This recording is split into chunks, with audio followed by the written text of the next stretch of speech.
एक राजा के 3 प्रश्न। दोस्तों, एक समय की बात है।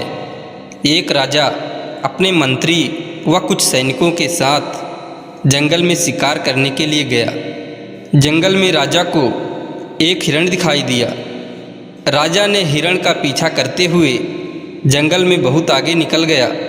अब राजा को बहुत ज़ोर से प्यास लगती है, तो राजा पानी की तलाश में इधर उधर भटकने लगा। थोड़ी दूर में राजा को एक कुटिया दिखाई देती है। राजा कुटिया के समीप गया तो उसने देखा एक साधु भगवान की पूजा में लीन है। राजा ने साधु को आवाज़ दिया, हे महात्मन, मुझे बहुत ज़ोर की प्यास लगी है, आप थोड़ा सा जल दे दीजिए जिससे अपनी प्यास शांत कर सकूं। राजा की आवाज़ सुनकर साधु जी ने राजा को एक पात्र में पानी पीने को दिए। राजा ने पानी पिया और वहीं बैठकर आराम करने लगा। तभी राजा के मन में कुछ प्रश्न आ जाते हैं। तो राजा ने साधु से कहा, हे महात्मन, मैं आपसे कुछ जानना चाहता हूँ।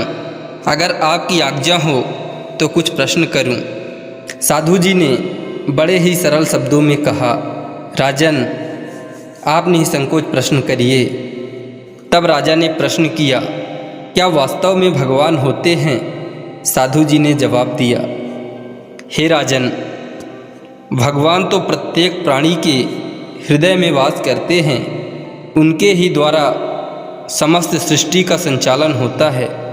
राजा ने पुनः प्रश्न किया, जब भगवान हृदय में रहते हैं तो हमें मंदिर क्यों जाना पड़ता है?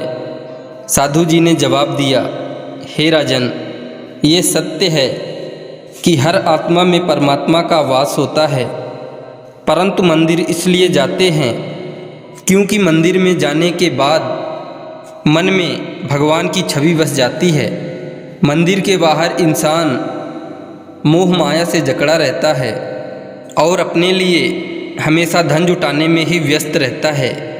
इसलिए इंसान भगवान की पूजा करने के लिए मंदिर में जाते हैं। साधु जी के ये शब्द सुनने के बाद राजा ने कहा, महात्मन, मेरे मन में एक और प्रश्न है। जब भगवान होते हैं तो हमें दिखाई क्यों नहीं देते? तो साधु जी ने कहा, हे राजन, आपने बहुत ही अच्छा प्रश्न किया है। प्रत्येक इंसान अपनी भौतिक सुखों को प्राप्त करने में इतना व्यस्त हो जाता है कि वह हमेशा भगवान को अपने फायदे के लिए ही बुरे वक्त में याद करता है। कोई भी इंसान मंदिर भी जाता है तो कुछ न कुछ मन्नत जरूर मांगता है, और यदि मन्नत पूरी ना हुई तो भगवान को कोसने लगता है और उसके मन में भगवान के प्रति घृणा हो जाता है। लेकिन वास्तविकता ये है कि जो भी इंसान सांसारिक मोह माया को त्याग कर आध्यात्मिक जीवन जीता है, उसे भगवान को कहीं ढूंढने की ज़रूरत ही नहीं पड़ती। अगर सच्चे व श्रद्धा भाव से भगवान के प्रति समर्पित हो जाते हैं तो आपको अपने ही आत्मा में परमात्मा दिखाई देने लगेंगे। जिस तरह अज्ञानतावश मृग के नाभि में कस्तूरी होने के बाद भी पूरे वन में ढूंढता रहता है, उसी तरह अज्ञानतावश इंसान भी भगवान को संपूर्ण जगत में ढूंढता रहता है। मगर वास्तविकता तो ये है कि अगर इंसान अपने आत्मा में ही परमात्मा को देखे तो कहीं भटकने की ज़रूरत नहीं पड़ेगी। दोस्तों, आशा करते हैं आपको भी कुछ सवालों के जवाब ज़रूर मिले होंगे। अगर आपको यह कहानी अच्छी लगी हो तो वीडियो को एक लाइक कर दें, और अभी तक अगर चैनल को सब्सक्राइब नहीं किए हैं तो चैनल को सब्सक्राइब कर लें। जय श्री कृष्णा, राधे राधे।